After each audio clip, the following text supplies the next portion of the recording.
Look at that, guys. We nailed it. We nailed it. Now you are completely invincible, guys. Look at this. You are out on the open waters, guys. You can do whatever you want, and you will win any game by doing this, guys. What is going on, everybody? It's me, Levi Mikey here, bringing you yet another Fortnite glitch video. In today's video, it is insane, guys. A lot of you have been asking for another Fortnite God mode glitch, so I'm here to deliver that Fortnite God mode glitch. And this comes in the form of the new Baller. The Baller is a great little vehicle. It's a little sphere. I love it so much. I don't know why, but this God mode glitch involves it. It is going to be so great, guys. So if you enjoyed this video, make sure to leave a like, comment, and subscribe. And we're gonna hop in to the Pleasant Park portal to get this glitch. Alright, guys, so the second you come out of the portal, you're gonna want to deploy your parachute, and you have to get right to that zone I marked on the map. So you look at Lazy Lagoon, right? And you just have to get right to the tip of it. The thing is, we got to get ourselves a baller first, so we're going to land right at this little place down here, okay? We're just going to skydive. We just have to find ourselves a baller, and they're kind of around these areas sometimes. Yeah, look, see, there's there's actually like 5 of them right here, okay, guys? So I am in the baller right now, guys, and you can see how close I am. You have to go right to this spot, to the right of the end of the river at Lazy Lagoon, okay? We're 500 meters out at this spot right here, and we'll get over there in no time because these things are so fast. I love them to death. I can't say it enough. So guys, like any of the Fortnite glitches that I show you, there is a chance that you can get banned with this glitch. However, this one seems a little less likely because you will be completely hidden from everyone. No one's gonna see you. You'll just be floating down the bottom of the water, completely invulnerable, guys. You will be in God mode. It is crazy. So we're 200 meters out. Seems like a while, but we'll be there, and I'm going to show you this glitch. Alright, guys, we've made it to the spot right at the end of the river. You can see, okay? So we're going to go right to the edge. You guys have to be really careful while you're doing this, okay? So you're gonna like go right to the edge, and then the second you drop off, you're gonna want to grapple onto the side. I'll show you the spot you gotta get to. Like right. Oh, I'm lagging. No, alright. Alright, I missed, so we're gonna go down and release and hit again. Alright. That should be. Ah, we died. We messed up, guys. You have to get just to the right spot, or else it will fail. Alright, guys, luckily I think there's a little compound here which should have ballers. If not, then we'll have to go a little farther away, but usually these little compounds have ballers. Let's see. Nope. Alright, looks like we gotta go a little farther. Alright, guys, so we're back at the spot. We're gonna go off the cliff very carefully, okay, guys? So once you do it, I'm just gonna quickly grab a spot like that. Oh, that's actually really close. We gotta go down a little bit, like right there. That's perfect. That should be perfect, guys. And then just let yourself slowly drop down. Look, you're gonna go down nice and slowly. Ever so slowly. This could take a while, guys, but I'm not one to rush it. And if you get it right, I think you can just drop off. Look at that, guys. We nailed it. We nailed it. Now you are completely invincible, guys. Look at this. You are out on the open waters, guys. You can do whatever you want, and you will win any game by doing this, guys. If you get the zone of the perfect location, this is the perfect glitch to do, guys. You will not die.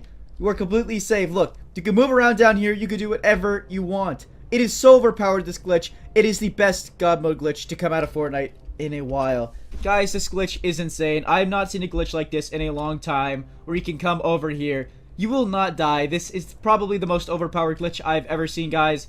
I'm not the creator, and I will link him in the description below, but if you did enjoy this video, guys, make sure to leave me a like, comment, and subscribe for more daily Fortnite glitch uploads, guys. Thank you all so much for watching this video, and if you enjoyed, again, like, comment, and subscribe. Bye-bye, guys. What's going on, everybody? It's me, Levi Mikey here, bringing you a Fortnite glitch video. In today's video, this is a public match glitch right here. This is the perfect glitch to use in public matches because you will not get banned for it, guys. I mean, there's a slight chance with anything, but this one's pretty safe overall, and it allows you to win basically any game you play in Fortnite if you use it right, guys. So you can hop into any portal you want. I'm gonna hop into Dusty Divot right in the middle, guys, and we're gonna get started with this killer glitch. Guys, so for this glitch, you are only going to need one thing. The rest, it's all optional, guys. All you need is a turret. I've had some Are you kidding me? The second I land that I get a turret, that is so beautiful, guys. This glitch is meant to happen. So then, you get some materials, guys. You are going to need a lot of materials. That's why I'm doing this in playground mode. You can do this in public games 100%. But I'm way too guys, lazy. So one more thing you're probably gonna want if you're doing this glitch is a gun, because it's kind of essential to winning this glitch. I mean, you don't have to have a gun, but it helps a lot. Alright, guys, now that you have your turret, you have your materials, and you have a gun, hopefully, because it's kind of important, it is time to get going with this glitch, guys. And this glitch It's super easy to do. All you have to do is get a stairwell and just go up like this. I recommend using wood because it's very easy to shoot out, guys. And all you have to do is build up really high where you think the circle is going to close in, and then you just stand up there, and I'll show you how to do this glitch. And the whole reason I'm doing this is to show you a way in which you will not be killed once you get up here, guys. It will make it so people cannot shoot you when you're up here, and you will have the advantage because you're shooting down on them, and they have to build up to you. It is insane how easy this glitch is to do, guys. And you just have to be careful when you're building up here so that people don't shoot you down. Alright, guys, as you can see, we are very high up. We could go higher, but for all the purposes of this video, I do not want to go any higher. So we're going to get out our gun, and we're going to shoot out the floor now. Ready? Let's aim right for the bottom. Alright, and let's see if we can take this puppy out. Come on.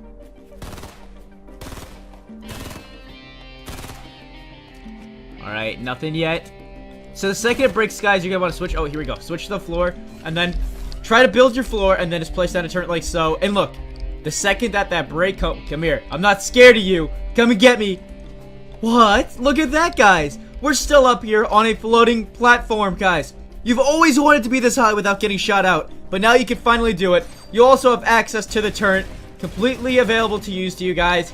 You guys can't really build off of this, but it's still really cool. Look, you could try to, but you can't. But still, once you're up here, it is going to be very difficult for someone to shoot you, and you can keep going higher so that nobody can get the right angle on you. So if you hit the sky barrier, guys, that's the best way to do it, honestly. Once you're up here, you could shoot down on people, and you could definitely win the game. I'm not sure when Fortnite's gonna patch this one, guys. It's super effective and it allows you to win almost every game if you do it right, guys. I hope you enjoyed this video. It was a lot of fun to make, guys. This one in particular is a super easy one to use. Public matches and everything that come with it. You can use the turret. I'm not sure who found this, guys, but I will link the video I saw in the description below if you want to check out the creator. So, guys, if you enjoyed this video, make sure to leave me a like, comment, and subscribe for more daily Fortnite uploads. Thank you all so much for watching, and goodbye. Center circle is the best position in the game. Let me prove it to you. The fourth circle always spawns within the third circle, so these are the furthest possible fourth circles from the center. This is your rotation in the worst case scenario. This is the best scenario. Now, let's see all possible circles, and there you have it. The center of the circle is the best place to be. I want to give a special shout out to Reddit user Destiny's Jesus for inspiring me to explain this. Now that I have your attention, let's learn how to win your first game of Season 8. We had a long discussion with our partnered pro players to make this how to win video, so be sure to watch all the way through. Let's start with the very beginning, how to land. Thank the bus driver. A good old thank you goes a long way. It's all around good juju to thank the bus driver. Choose a landing zone that you know well. Preferably, landing a zone that's not too hot or too cold is ideal. Either way, you should know all the spots to loot and farm. Another thing to consider is how many players are landing with you. Every player is a threat, but at the same time, you want to fight for shields and mats. This leads me to my next point. Find players to hunt as you're flying in. The 150 mats and 50 shield can give you a major advantage. Some kills are worth more than others, and a kill right off the bat is definitely worth a lot. If there aren't players to hunt, then make sure you're farming and looting as quickly as possible. Be prepared. You should expect every player that you run into to have at least 50 shield and plenty of mats. Position along the edges of the zone. It's way more effective to be on the outside of the zone as opposed to the middle. When you're moving from the outside to the middle, the chances of a player behind you is low. When you're moving from the middle to the outside, there are threats all around you. Basically, you can third-party everyone way easier if you collapse from the outside, and you can pick and choose your fights freely. These are 4 easy things to do when you land. Pro players do these things consistently, and so should you. Here they are again. Memorize them, embrace them. These tips are your friends. Let's move on to the early game, where it's a bit more complex. The early game is the time between your first looting zone and the first circle. There are a lot of videos about the early game already, but they don't talk about the most important thing, the bus path. To have consistent early games, you need to understand how to use the bus path to your advantage. Look at the bus path as soon as possible. You should be able to guess where players will be. You can bet that more than half of the lobby is going to jump within the first quarter of the path. If we place a circle in the middle of the map and have the bus go through like this, then we can assume that there will be more players on the south side of the map. We can go a step further and say that the southwest part will have even more players because there are more looting zones on that side. This means that the safest place is the northeast corner because it's the furthest away. This is exactly how pro players map out where everyone will be. You can also make smart rotations with this info. You can plan your route into the first circle by running through possibly unlooted zones. Keep in mind that you might find a fight or two because there is usually at least one player per looting zone. If you do get into a fight, then it's likely a 1v1, and you should always be confident in 1v1s.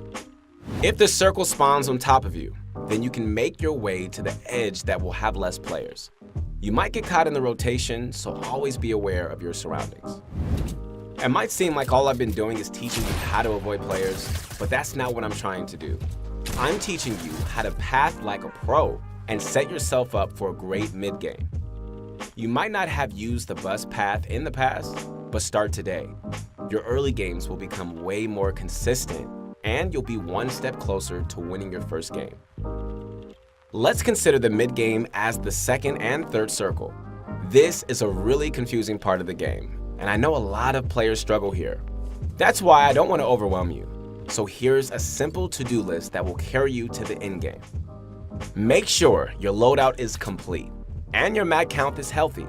You should already be taking smart routes based on what you know about the bus path. If you aren't comfortable taking a fight, then you should still have plenty of time to find loot and farm. Don't run headfirst into a third party. Third partying is different in the mid-game because it's really easy for players to join in. That's why you need to pick your fights. Do this by asking yourself one question. Can I join and end this fight quickly? You can measure how long the fight will take based on how much you have to build. If you have to build 50 meters into the sky, chances are you aren't ending that fight anytime soon. If the players are on ground level, then you can swoop in for the cleanup. Players that don't consider this simple question will lose time and time again in the mid-game. I really encourage you to take this simple approach. It's as close to a cheat code as you can find. End every fight quickly. Everyone is roaming around the map in the mid-game, so when they see a skyscraper, they're going to head on over. This is where all your hard work pays off. Use all of your fancy building and editing skills to quickly destroy your opponent. If you aren't confident in your building skills, then watch the analysis videos on this channel, or better yet, visit Pro Guides and check out our courses. The last thing to do is to set up for the end game. This is really situational, but using the terrain of the map is something you can do every game. Remember what I told you in the beginning of the video? You can guess where the fourth circle will be, so find natural high ground in that area. If you can't rotate to the natural high ground, don't worry about it. Make a 1x1 in a safe spot or hide in a box. In this case, your goal is to wait for the fifth circle when it begins to move. Now, just a reminder, you can use this cone trick to scout. All you have to do is open the edit menu and you can look all around. The most common mid-game mistake is roaming around like a headless chicken. Make every step have a purpose, whether it's to find a fight, scavenge for loot, or farm mats. Also, don't forget to ask yourself the simple third-party question and most importantly, position yourself for the end game. If you follow this to-do list, you'll punch a ticket into the end game more often than not. You know the end game is here when your palms start to sweat and easy edits become really difficult. It's totally okay to feel this way, but it's a problem if it's getting in the way of winning. Every end game is unique, so I can't give you a direct guide. Instead, I'm going to give you something better. 8 tips to celebrate your first Season 8 victory royale. Rotate when everyone else is distracted. When you hear shots, start thinking about rotating. You should always have a rotation plan ready so you can act right when the first shot is fired. You will lose a lot more games if you just sit there and wait. Always keep an eye on your mat count. If you're full mats, then build, build, build. If you die in the end game with a ton of mats, you need to revisit what went wrong. If you're low on mats, then use old build and terrain for cover. One of my favorite things to do is to hide behind already built structures and rotate late when I'm low on mats. It's possible to rotate with low mats. You just have to be a bit creative with your pathing. Go for natural high ground. Mountains and hills are an easy ticket to victory royales. This is something that everyone knows, but no one actually does. Natural high ground is the best in almost every single situation. Remember to fight back. Yes, you need to build, but you also need to fight back. If someone all-ins you, then you better act fast or else you're going to never win. Far too many players default into pencil warriors for no good reason. One thing that helps me is to think that if my opponent can shoot me, then I can shoot them. Always cover yourself when going for chip damage. Peeking out of a 1x1 is a quick way to die. A new trick I've seen is to make a door instead of a window. This way, you can peek out of a lower angle with more cover. Check out the difference between a window peek and a door peek. Try the door peek the next time. It works really well. Use your launch pads. Many pro players live and die by launch pad rotations. A good time to use launch pads is when the storm is close to you. If you launch pad too early, then everyone is going to shoot at you. When you wait for the storm to close in, your chances of being shot are much lower since players are rotating. This has been one of the most common ways to rotate since the beginning of competitive Fortnite. Take control of every wall around you. When you're in a tunnel, you need to own every single piece. You want the power to edit and move around whenever you need to. It's even more important to control every building in the middle of a fight. Always break and replace every single piece that isn't yours. Last but not least, play the game with an open mind. Now, you're not going to win every single endgame. If a player outplays you really badly, then it might be a good idea to watch the rest of the endgame. You can learn new tricks and analyze their gameplay when you're open-minded. You can't learn when you're being salty, so stay humble and go into each game with the goal of learning, and you'll have the first win before you know it. This is exactly how you're going to win your first game of Season 8. If you guys enjoyed the video, go ahead and like the video and subscribe to the channel. We're also really excited to announce that we want to do our next analysis videos on you guys. Send us your replays. We want to see how you guys are doing and how we can help you improve. The instructions are in the comments below. Hey, thanks again guys for watching. I'm Keith Allen Henson, and stay tuned for more videos coming out.